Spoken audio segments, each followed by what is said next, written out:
I'm Marianne Clyde, And I'm Lorna McGill. and we're here with the Isn't She Amazing podcast with another amazing guest today. I am so excited to introduce to you the CEO of Rocket50, Marie Jerusalem. Welcome, Marie. Hi, thank you. Thanks so much for having me on today. I really appreciate it.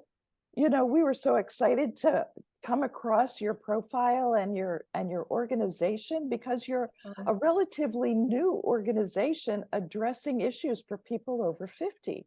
And we were so excited because it was like, oh, my long lost sister, I found her. So tell us how Rocket50 started.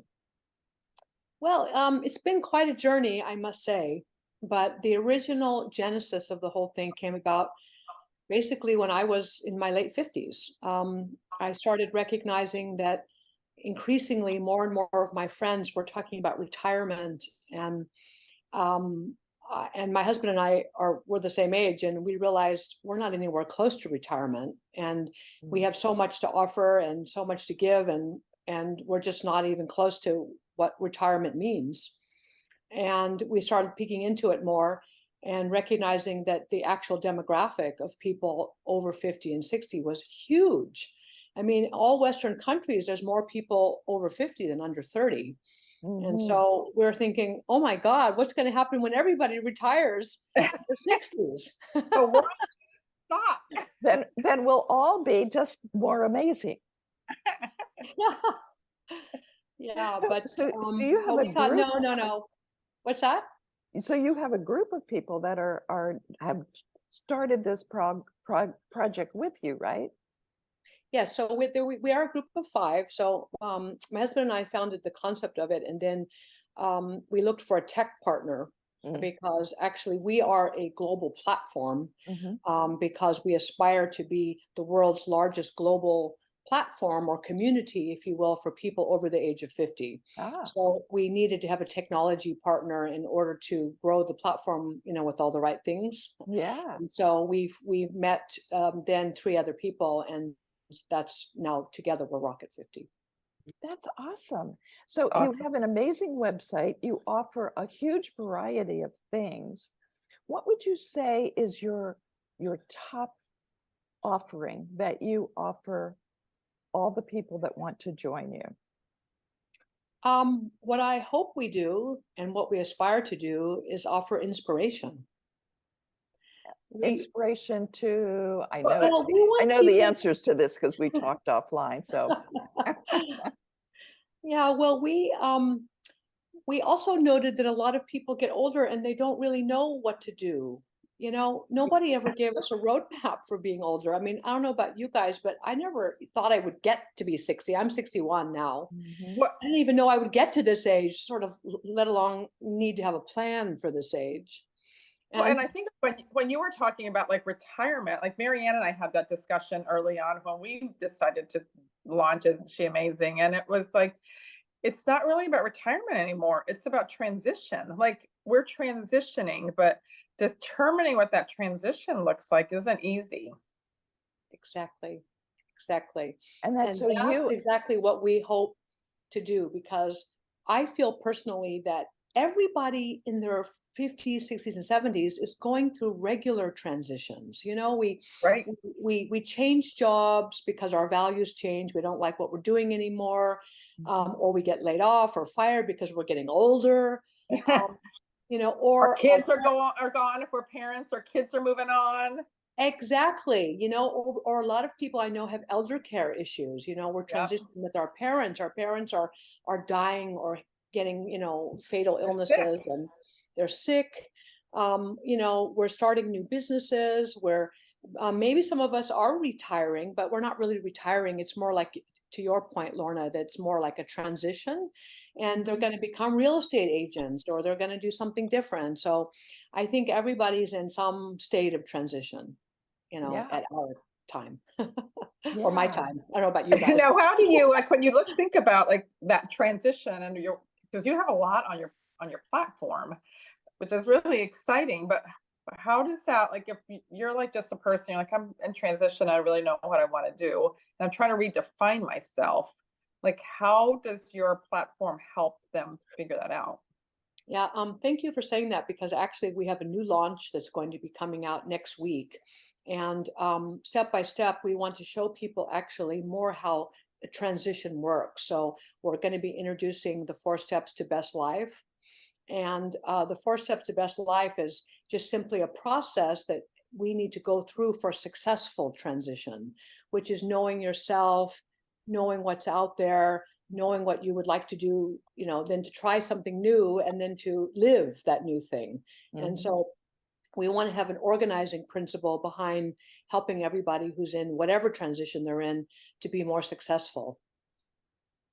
That's really important because I think what you and I had spoken about in when we were messaging each other, and Lauren and I have spoken, we speak about this all the time, is people, they want to do new things maybe, but they don't know how to take that step. They don't know what to do. So to have a platform that actually shows them, okay, so here's step one, and this is why you're doing this, determine what you want to do, and then we're going to move to step two. Sometimes it's just easier to have somebody hold your hand a little bit and guide you. Yeah. So pretend I am a member of your platform. So pretend I'm a new member and I'm going through a transition. What's the first thing I should do? The first step that a lot of people would love to skip over because they've never done this work before is to get to know yourself. We're not the same people at 60 that we were at 30. And, a lot of people don't think so much about how their values may have changed or their purpose or what it is they want to do. Or some people never thought about that stuff. It's like all of a sudden you're no longer in that career that you trained for 40 years ago. It's so funny that you say that because Marianne and I talk about this all the time. When I was a CFO of a fairly large foundation, and when I resigned, I was working with a life coach, and she kept talking to me about my values, and I was like, "Why do we have to keep talking about my values? Like, I just want to do something. I need to figure out what I need to do." But you're right; it's that work, and if you don't do that, you can't get to the other side. Because I had it like I had my light bulb moment where I was driving down the road and I thought, oh, when I was the most unhappy was when I was doing something that did not, where I was fighting against my values system. And I'm Exactly. like, that's it. Like, that is why it's so important. But that's hard work.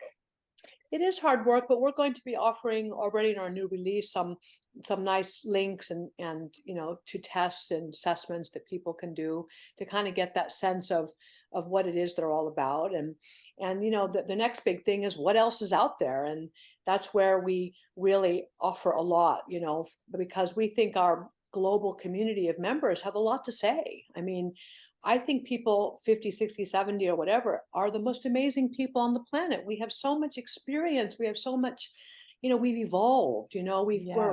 we're different. We have a much stronger sense of what's important to ourselves and others. And if people can get together on a platform and community and talk to each other and mentor each other and teach each other, we can all gain so much, empowerment.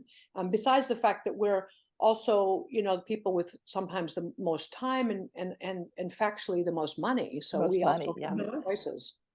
Yeah. Yeah. And we've learned, I mean, we have so many lessons that we've learned over the years. Yeah. No. Yes. And Lorna, the actual getting out of her job, the resignation was that she got all these accolades to stay. Lorna was a very hands-on, creative, intuitive CFO for a large nonprofit.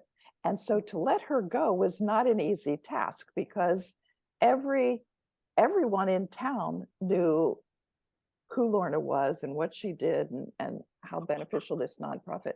And I think everybody was terrified to see her go. So that played against her ability to make that decision that goes, yeah, but so Exactly. you're mentioning a community. That was what saved me. I think, yeah, when you talk about community, that's what saved me because I am all about a plan and I always have a plan and I had a thought of what I wanted to do, but I really didn't have a plan. And that was the first time. And then I thought, wow, I can do whatever I want. And I think that's really a lot of what happens with, not just women, I mean, men. I mean, just our demographic is that's like a great concept, but like figuring out because it's probably the first time in your life that you've really gotten to decide. We go through our lives doing a job and doing it because we're good or because we're trying to make money and we have a family to support. But it's so hard when you think I can do whatever I want. What the hell does that mean? Like it was, and I had my community. I mean, it was really people that I just had that, Marianne was one of my community and that I would talk to and mull over. And, it was, it's really nice when you get to the other side. And I feel like I'm still in that transition of like, we're going through, building Isn't She Amazing? And we're like, where's this going to go? We have big dreams, but it's so different from anything I've ever done. So it's uncomfortable. And I think that's the other thing. And, I'd love to dig into your platform some more because it is, if you're not, you're thinking like, how do I do this? Yes. Yes. Well, I mean, we the platform just launched in end of February. And so we're really, we're a startup in that sense and we're, racing to provide tools, but it's definitely the input of the people in the platform too. I mean, it's the members, it's what the members contribute that make it extremely valuable. But we will also be offering advisors. So we're going to be setting up an advisor page and we'll have advisors because to your point earlier about having a life coach, sometimes we just need a little bit of guidance. But ideally, people would understand what they need to do, in this 4-step process, because it's really about recognizing that your skills are highly transferable. I mean, if you've been a CFO and you're analytical and you have good writing skills and you know how to have conversations with people, that translates into 1,000 other things, but we're so programmed to think, well, I haven't been doing that for the last 20 years. So why can I do that? Right. Well, and I think it's also like, it took me 8 months to put a resume together because you're like, what do I put on there? I don't want to be a CFO again, but what do I want? How do I like just what you said, like crafting your skills for something that you don't really know that you want to do is not easy still. So that's wonderful. You're all doing all that. Yeah, I mean, I always say to people that were like ex-lawyers or even ex-doctors or people that have these skills that, I've been doing that. What can else? I'm like, think about it, break it into pieces. I mean, you're analytical. I mean, you know how to look at data, you know how to arrive at conclusions, you know how to write a PowerPoint presentation. All these things have value for the next thing, Yeah. Yeah. So now your background is HR, is that right? Yes. Yes, I And was. that must help you a lot as you're trying to navigate these waters with the new Yeah, I company mean, what and I everything. learned, well, I mean, I'm a psychologist and then I was in HR and I was also a leadership development coach, or I ran leadership development functions. And so it helps me in the sense of really understanding what successful transition looks like for people coming into companies, people surviving in companies, people leaving Right. companies. I see so clearly across all these different functions, and I see how people could move in and out, and it's just so much to do with the presentation and your resume, as you said, like how you restructure that and what you talk about.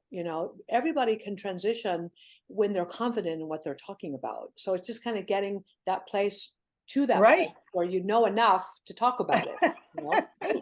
You know enough to be dangerous, as I like Yeah. to say.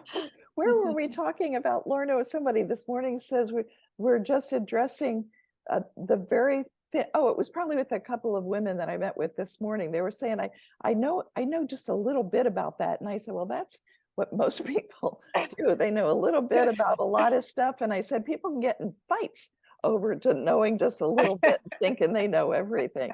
So I'd just like to add something about the women part, because we just had a discussion yesterday on the platform about ageism. And I was going to ask you about that. Yeah, and it kind of morphed into a kind of a female discussion too. But I think women are not as often are not as good at men at just taking a little sliver and making it sound really big. Right. Well, that's You know what I right. mean? 'Cause I'm I like, for me, I'm always like, that's so common sense. Like sometimes you hear a man say something, you're like, what?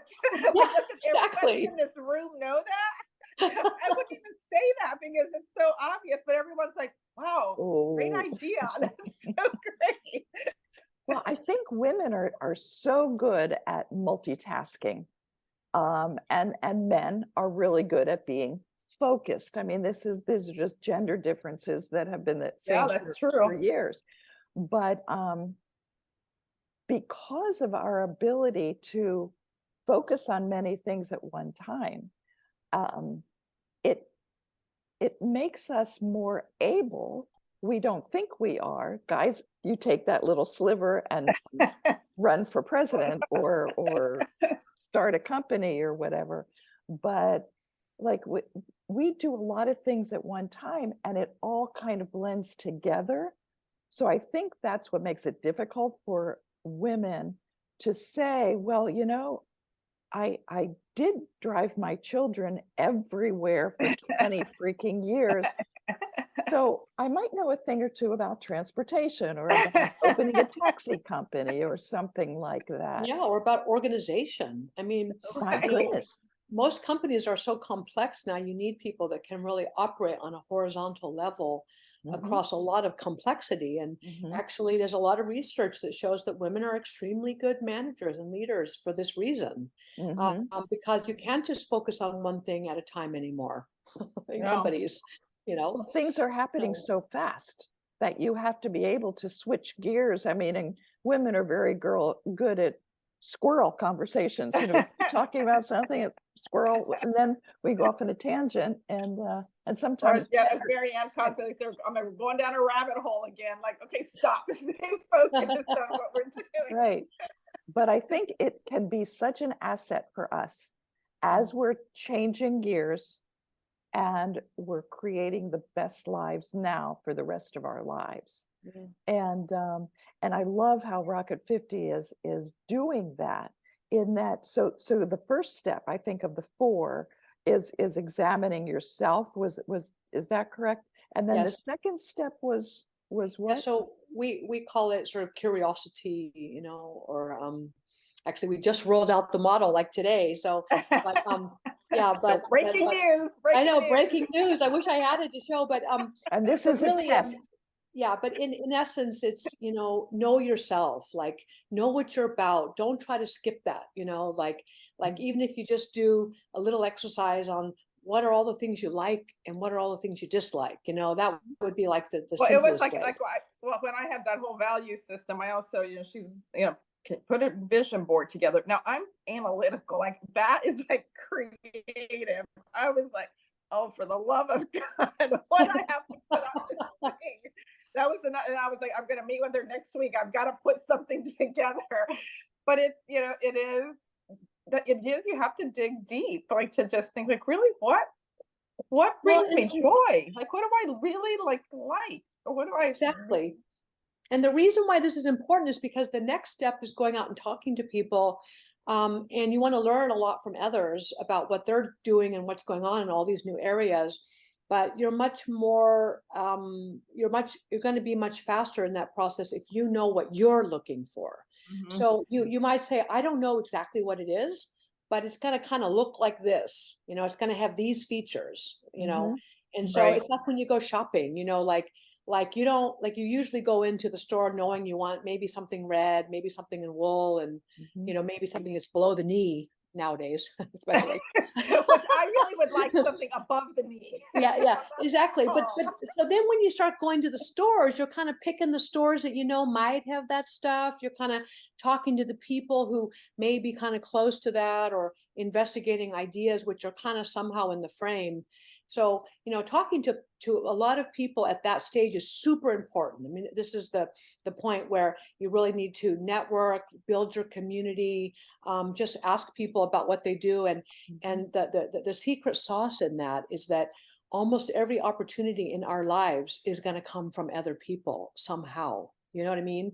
Like, Yeah. even if you're just setting up your own business or own consultancy, it's the connections out there that are going to help you do all that stuff. And that's why that's so important to get out there and talk to people. And that's actually, you know, I've been also a career consultant for many years. And I find that the people that are not successful in landing jobs is because they're really afraid to do that piece, you know, which is talking to other people. And it's so important because we're all connected in some way, and anybody you want to get in touch with, somebody is their best friend, you know? So it's like, you know, there are very few degrees of separation ultimately, and we can find the help we need, again, to your community, you know, If you ask.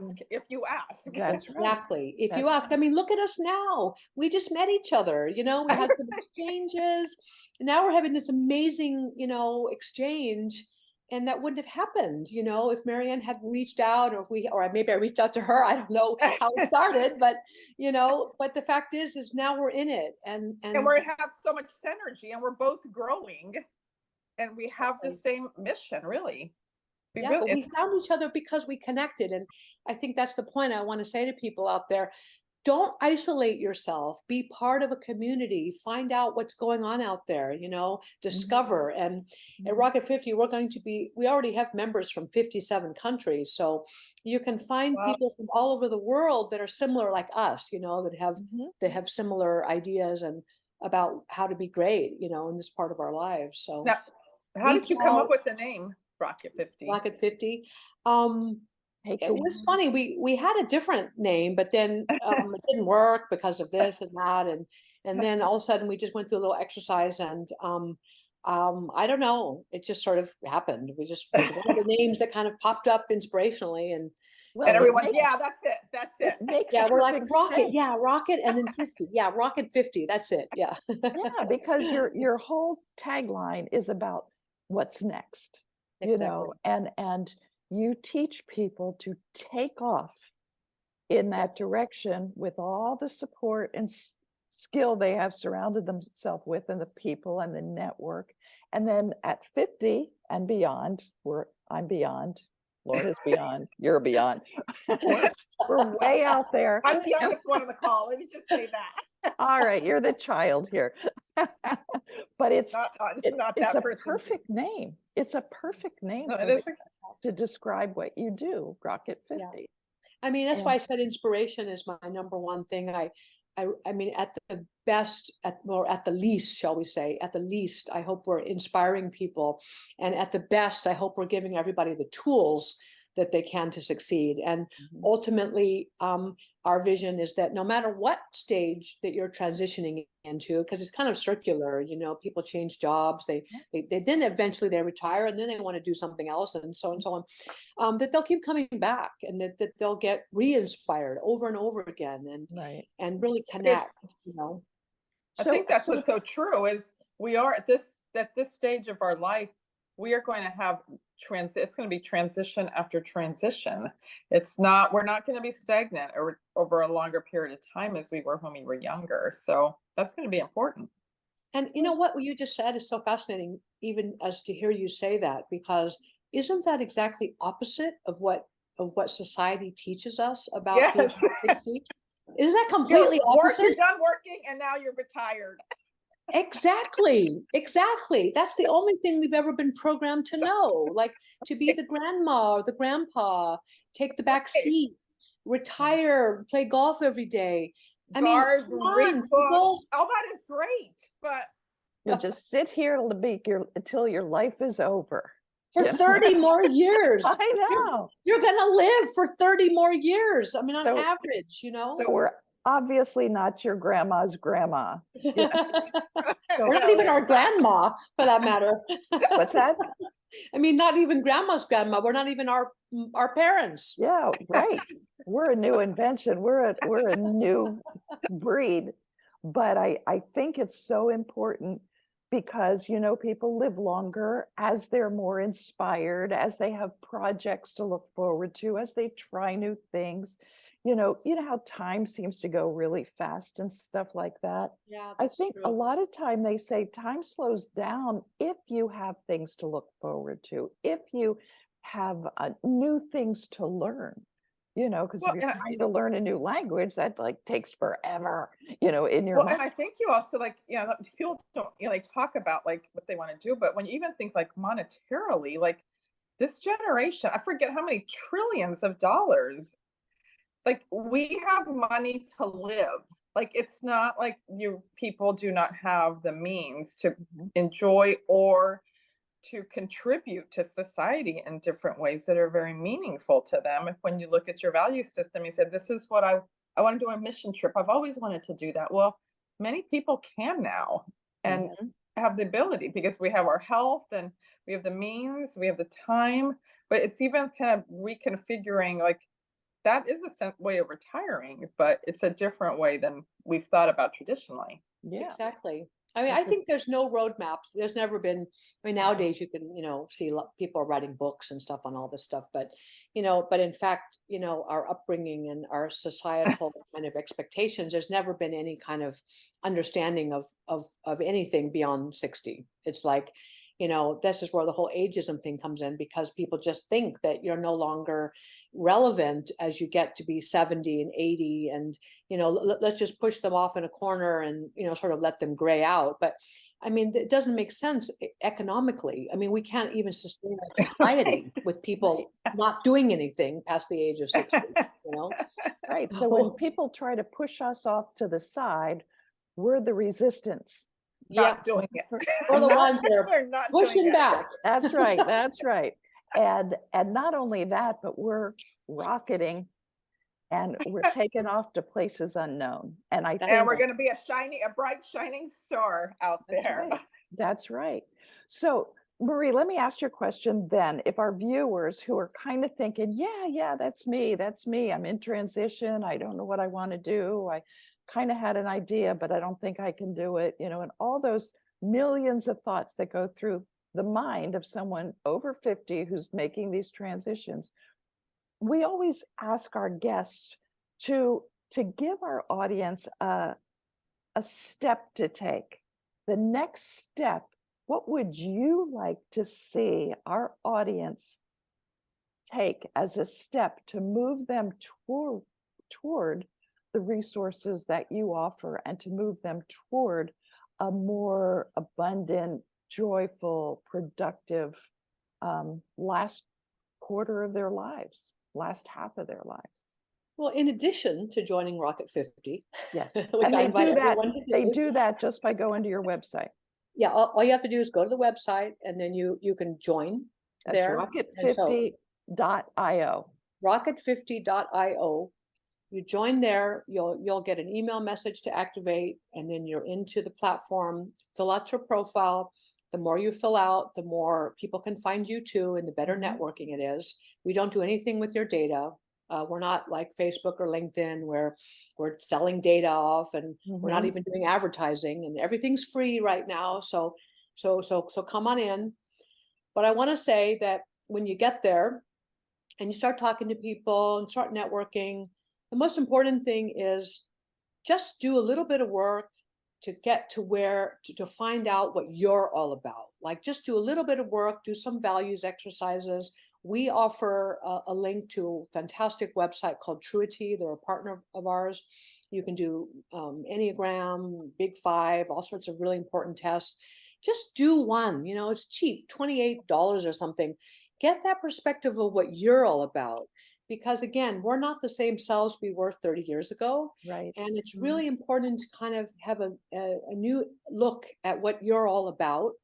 And then just be completely open-minded about what the world has to offer and don't put any limitations. So many people say, oh, I'm too old, or I don't have enough money, or I know enough people. I hear so many excuses. Just let that all go. You're looking at three ladies right here that founded their own businesses in their 50s and 60s. And we're the proof that you can do whatever you want when you find your passion. So just believe that your passion exists and that you can find it. Go girl, you go girl. Yeah, preach it. Yeah, that's awesome. And it's exactly true. So Marie, thank you so much for the insight, for the conversation, for the vision, and the ability to have a community around us to launch us. Rocket50, perfect name.